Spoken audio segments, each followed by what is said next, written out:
যেদিন একদম চূড়া পর্যন্ত উঠেছিল তবেই কিন্তু আমি তারকেশ্বরে মাথায় গিয়ে বাবার মাথায় ভোলানাথের মাথায় গিয়ে জল ঢেলে এসেছিলাম। তা মায়ের যেটা আদেশ ছিল দক্ষিণেশ্বর আর তারাপীঠ মিলে কিন্তু কৃষ্ণকালী মায়ের মন্দির হবে।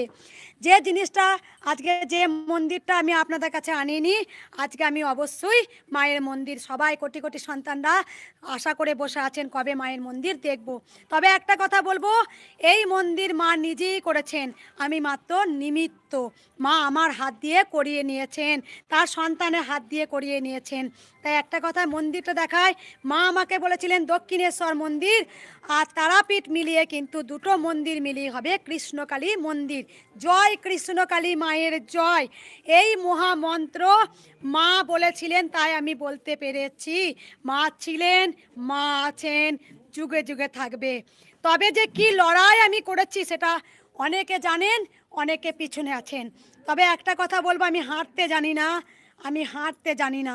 আমি বারবার একটা কথা বলবো, আমি যুদ্ধ করেছি এবং আমি যুদ্ধ করে যাব।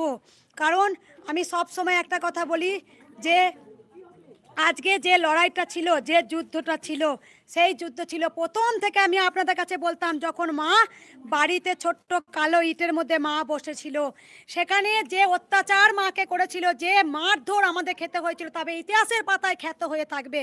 তা সেখানে আমি মাকে বারবার একটা কথা বলতাম যে মা তুমি হচ্ছে রাজরানী, তুমি হচ্ছে মহারানী, তুমি রাজরানীর মতো থাকবে। একদিন একটা মালার জন্য কেঁদেছিলাম, মা তুমি মালা পরতে পারলে না। তাই আজকে দেখো সন্তানের দয়াতে তারা প্রচুর প্রচুর মালা নিয়ে আসে, সেই মালা মায়ের গলায় পরানো হয়। একদিন একটা কাপড়ের জন্য কেঁদেছিলাম, আজকে মায়ের কাছে প্রচুর শাড়ি আসে। তবে একটা কথা আমি যে বলিনি মা কোথায় মন্দির, আজও দেখুন কৃষ্ণকালী মায়ের ভক্তরা আজও পথ চেয়ে বসে আছে।